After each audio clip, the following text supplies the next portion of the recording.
Hello भाई ମୁଁ ବିଷ୍ଣୁପ୍ରିୟା ଆପଣମାନଙ୍କୁ ସ୍ୱାଗତ କରୁଛି ପୁଣି ଏକ ନୂଆ ଟପିକ୍ ସହିତ। ଆଶା କରୁଛି ଆପଣମାନେ ସମସ୍ତେ ଭଲରେ ଥିବେ। ତେବେ ଚାଲନ୍ତୁ ଆରମ୍ଭ କରିବା ଆଜିର ଭିଡ଼ିଓ। ଦେଶ ତଥା ବିଦେଶରେ କରୋନାର ଦ୍ୱିତୀୟ ଲହର ଭୟାନକ ପରିସ୍ଥିତି ସୃଷ୍ଟି କରୁଛି। ଗତ ମେ 1 ଠାରୁ 18 ବର୍ଷରୁ ଉର୍ଦ୍ଧ୍ୱ ସମସ୍ତଙ୍କ ପାଇଁ କରୋନା ଟିକାକରଣ ପ୍ରକ୍ରିୟା ଆରମ୍ଭ କରିଛି ସରକାର। କିନ୍ତୁ ଟିକାକୁ ନେଇ ଅନେକ ପ୍ରଶ୍ନ ଉଠୁଛି। କେମିତି ଟିକା ନେବେ, କେଉଁ ସମୟରେ ଟିକା ନେବା ଉଚିତ, କେଉଁ ସମୟରେ ଉଚିତ ନୁହଁ, ଦେହ ଖରାପ ଥିଲେ ନେବେ କି ନାହିଁ, ସେଇଆ ଅନେକ ପ୍ରଶ୍ନ ଉଠୁଛି। ବିଶେଷ କରି ମହିଳାମାନଙ୍କ କ୍ଷେତ୍ରରେ ଏହି ଦ୍ୱନ୍ଦ୍ୱ ଅଧିକ ଦେଖାଯାଉଛି।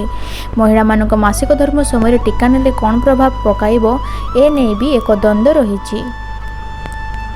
ନିକଟରେ ପ୍ରକାଶ ପାଇଥିବା ଏକ ଖବର ଅନୁଯାୟୀ ମାସିକ ଧର୍ମ ସମୟରେ ମହିଳାମାନଙ୍କ ରୋଗ ପ୍ରତିରୋଧକ ଶକ୍ତି କମିଯାଏ। ତେଣୁ ଏହି ଦିନ ମାନଙ୍କରେ କିମ୍ବା 5 ଦିନ ପୂର୍ବରୁ ବା ପରେ ଟିକା ନେବା ଉଚିତ ହେବ ନାହିଁ। ଏହି ଦିନରେ ମହିଳାଙ୍କ ଶରୀର ଟିକା ନେବା ପାଇଁ ଉପଯୁକ୍ତ ନଥାଏ।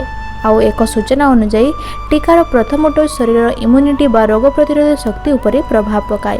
କିନ୍ତୁ ଏହା କେତେ ଦୂର ଠିକ୍ ସେ ନେଇ ଏଯାଏ ପର୍ଯ୍ୟନ୍ତ ସ୍ପଷ୍ଟ ହୋଇପାରି ନାହିଁ।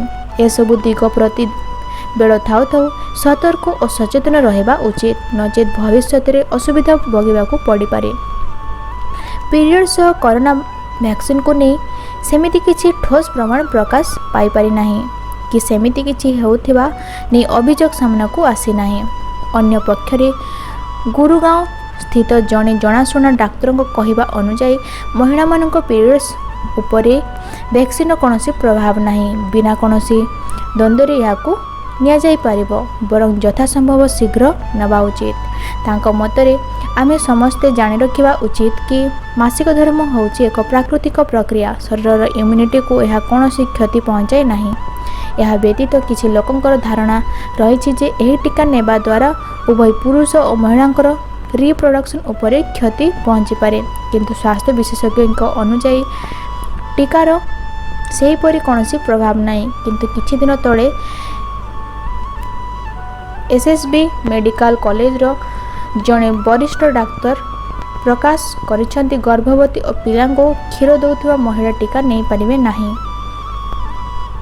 ତ ଫ୍ରେଣ୍ଡସ୍, ଜାଣିଲେ ତ ପିରିୟଡ଼ ସମୟରେ କରୋନା ଟିକା ନେବା ଉଚିତ ନା ନାହିଁ। ଆଶା କରୁଛି ଏହି ଛୋଟ ଭିଡ଼ିଓ ଆପଣମାନଙ୍କୁ ପସନ୍ଦ ଆସିଥିବ।